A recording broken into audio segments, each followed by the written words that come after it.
Les frères, on va se parler sérieusement 2 secondes. Honnêtement, si on se parle sérieusement, je vous pose vraiment la question, là pour la blessure d'Mbappé. Est-ce que c'est vraiment une mauvaise nouvelle pour le Real Madrid ou pas? Je vous pose la question les gars. Alors bien sûr que c'est pas une bonne nouvelle dans le sens où on lui souhaite pas de blessure et jamais de la vie je souhaiterais une blessure à un joueur. Moi qui travaille dans le médical, c'est la moindre des choses, j'ai envie de vous dire. Mais au-delà de ça, si on fait abstraction de ça, je parle que sur le plan sportif. Le fait que Mbappé, on va même pas dire qu'il est blessé, mais on va dire qu'il est indisponible pendant 3 semaines. Est-ce que c'est vraiment une mauvaise nouvelle pour le Real Madrid? Moi, je vous dis la vérité, c'est presque même une bonne nouvelle, les gars. C'est presque même une bonne nouvelle.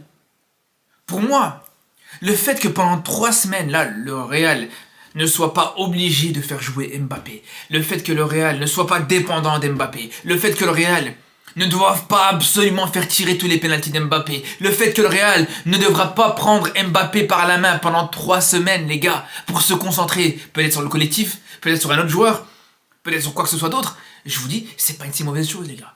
Parce que les gars, on va pas se mentir, depuis le début de la saison, moi la seule chose que je vois, les gars, dans cette équipe du Real Madrid, c'est pas une équipe de football, c'est une garderie, c'est une nurserie, c'est une crèche, les gars.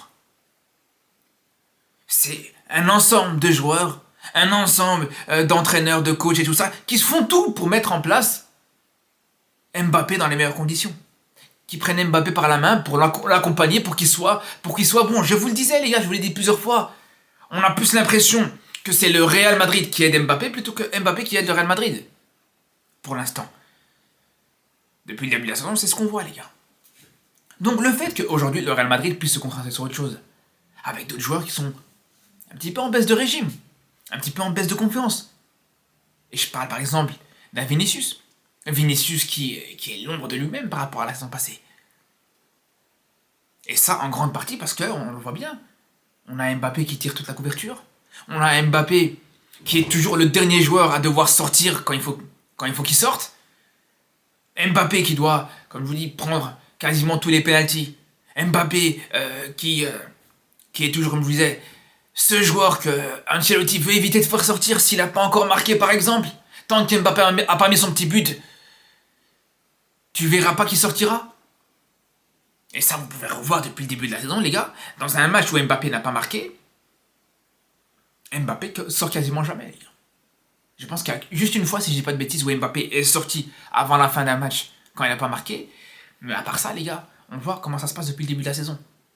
Et c'est là où je vous dis personnellement, le fait que cette équipe du Real Madrid aura plus cette pression de devoir absolument faire jouer Mbappé, de devoir absolument mettre Mbappé dans les meilleures conditions, et que tu pourras retrouver un petit peu ce Real de la saison passée pendant 3 semaines, les connexions entre Bellingham et Vinicius, le trio de devant entre Bellingham, Vinicius et Rodrigo, et surtout les gars, moi j'ai envie de vous dire les gars, le fait que, et c'est même ça qui m'a donné envie de faire cette vidéo, c'est le fait que clairement, Endrick pourra avoir sa chance. Et Dieu sait comment il la mérite cette chance, les gars. Bien sûr qu'il mérite d'avoir cette chance. Bien sûr que si ça avait été n'importe quel autre joueur que Mbappé, qui avait signé au Real en même temps que lui, là aujourd'hui, Endrick, il serait presque même titulaire indiscutable de cette équipe du Real. Pourquoi? Parce que les entrées qu'il fait, elles sont totalement convaincantes. Je vous le dis, les gars, toutes les entrées que Endrick a fait avec le Real Madrid cette saison sont convaincantes. 2 fois où il marque, que ce soit contre Valladolid ou soit contre Stuttgart, et c'est pas des buts où voilà t'as toute l'équipe qui se met en place pour le faire marquer, non, c'est des buts qu'il va chercher lui-même, des buts que même certains de ses coéquipiers, et surtout un, va même presque lui reprocher de pas lui avoir fait la passe, alors qu'il a mis un but de fou. Je parle bien sûr d'Mbappé contre Stuttgart, j'en ai déjà parlé les gars, on va pas revenir sur ça. Ça c'est une première chose, mais au-delà de ça, même quand il marque pas, le mec il provoque un penalty, le mec arrive à créer du danger, à te mettre des frappes exceptionnelles, tu sens qu'il se passe quelque chose quand il rentre. Alors peut-être que quand Endrick sera titulaire, comme beaucoup de joueurs, tu verras un autre visage, parce qu'on sait bien, il y a beaucoup de joueurs que quand ils sortent du banc ils sont exceptionnels, mais quand tu les mets titulaires c'est plus compliqué. Mais ce qui est sûr et certain les gars, c'est que là aujourd'hui, si on a bien un qui mérite sa chance, c'est lui les gars. Tu lui donnais 10 minutes, jusqu'ici tu as donné 10 minutes, 15 minutes, 20 minutes, peu importe le nombre de minutes que tu lui donnes, il te les rend. Et je vous dis, dans un autre scénario, si ça avait été un autre contexte, ou dans un autre contexte dans lequel il serait arrivé aujourd'hui, avec ce qu'il a pu faire, avec ces bouts de match qu'il a pu faire, et ce qu'il a réalisé sur ces bouts de match, les gars, s'il n'avait pas été Mbappé, qui aurait pris trop de place dans cette équipe, je vous dis, Hendrik serait titulaire tous les jours. Quand on compare, je suis désolé, les gars, on peut me dire ce qu'on veut. Ok, Mbappé a mis plus de buts parce que je veux bien, heureusement qu'il a mis plus de buts. Si tu lui donnes tous les pénaltys, si tu lui donnes toutes les minutes de chaque match, depuis le début de la saison quasiment, heureusement qu'il va marquer plus. Mais si on compare par contre, en termes de ratio, but inscrit par minute, là les gars, Hendrik, là il parle plus à personne. Là il parle plus à personne. Et encore moins à Mbappé, les gars. Et c'est là où, personnellement, je vous dis, c'est pas une si mauvaise nouvelle. C'est pas une si mauvaise nouvelle de voir Mbappé absent pendant 3 semaines. Ça sera la possibilité de donner une opportunité à Hendrik. Parce que s'il n'y avait pas eu ça, les gars, je suis désolé. S'il n'y avait pas eu ça, jamais de la vie, Hendrik aurait eu sa chance. Clairement. Clairement, si Mbappé s'était pas blessé pendant 3 semaines ou s'il n'y avait pas eu ce genre de choses, jamais de la vie, Hendrik aurait pu être titulaire pendant plusieurs matchs. Pendant autant de temps, les gars, jamais de la vie. À la limite, il aurait pu avoir un match où il aurait joué titulaire. Un match, peut-être juste avant un match de Ligue des Champions, par exemple. Un week-end juste avant un match de Ligue des Champions, ça aurait été possible à ce moment-là. Où il aurait été titulaire, où il aurait joué pendant quelques minutes. Mais jamais de la vie, je vous dis la vérité, les frères, jamais de la vie, si Mbappé n'avait pas été blessé, ben, il aurait eu autant de temps de jeu, les gars. Pendant 3 semaines, comme ça, où il aurait beaucoup de chances de jouer en tant que titulaire. Et c'est là où je vous dis, ça peut être une bonne chose. Ça peut être une bonne chose de voir vraiment ce qu'il vaut. Au bout d'un moment, tu ramènes un joueur du fin fond du Brésil, un joueur qu'au Brésil, voilà, il a fait sa trace, il a fait son nom. Le mec, apparemment, ce qu'il faisait, bon, on va pas se mentir, moi je le suivais pas ce qu'il faisait au Brésil, mais apparemment, ce qu'il faisait c'était monstrueux. On nous a vendu ce joueur-là comme un joueur de fou, et il a quasiment aucune minute, les gars. Alors que le peu de temps de jeu, le peu d'opportunités, le peu de chances que lui donne Ancelotti, à chaque fois il arrive à les saisir. Donc bien sûr que c'est une très bonne chose pour moi. Franchement, c'est une très bonne chose pour cette équipe du Real Madrid, en tout cas de voir ce que Hendrik pourra proposer. Et pas que sur un match, pas que sur 2 matchs, mais voilà, il aura l'opportunité de le faire sur plusieurs matchs. À commencer, pourquoi pas, ce week-end contre l'Atlético. Après, est-ce qu'il sera titulaire ou pas, les gars, ça c'est encore une autre question. Est-ce que Ancelotti va estimer qu'il est prêt pour être titulaire? Moi, personnellement, j'estime qu'il a montré qu'il l'était. On va être honnête, les gars, il a clairement montré qu'il l'était. Pour moi, encore une fois, quand on voit toutes les rentrées qu'il te propose, l'entrée contre Valladolid où il marque, l'entrée contre Stuttgart où il marque, à chaque fois des buts exceptionnels, les gars, moi je vous dis la vérité. Bien sûr que ce joueur montre qu'il a une certaine précocité. Il a même des fois, on a l'impression qu'il a même ce petit vice qu'il faut avoir un petit peu dans le football. On l'a vu, les gars. On l'a vu dans le match contre Alaves. Où est-ce que vous avez vu un joueur de cet âge-là? Un joueur qui est à peine majeur comme ça, qui va te mettre un coup de genou dans les parties intimes d'un adversaire. Franchement, les gars, c'est du jamais vu. C'est du jamais vu. Après, je dis pas que c'est un geste qu'il faut faire. Je dis pas que, ouais, bravo, il a fait ça. Non, c'est pas ça que je veux dire par ça. Mais ce que je dis, c'est que ça montre, voilà, que le mec a du cran. Le mec a pas de pression. Le mec, il a ce petit vice qu'il faut avoir. Et c'est pour ça, les gars, je vous dis, moi, personnellement, je pense que c'est vraiment une très bonne chose de pouvoir le voir. Et moi, depuis le début de la saison, les gars, enfin, depuis le début de la saison, depuis qu'on voyait justement à quel point Hendrik commençait à prendre la place, Hendrik commençait à montrer ce qu'il valait. Moi, j'étais frustré pour ce joueur-là. Je suis même pas supporter du Real Madrid, mais j'étais juste en tant qu'amateur du football.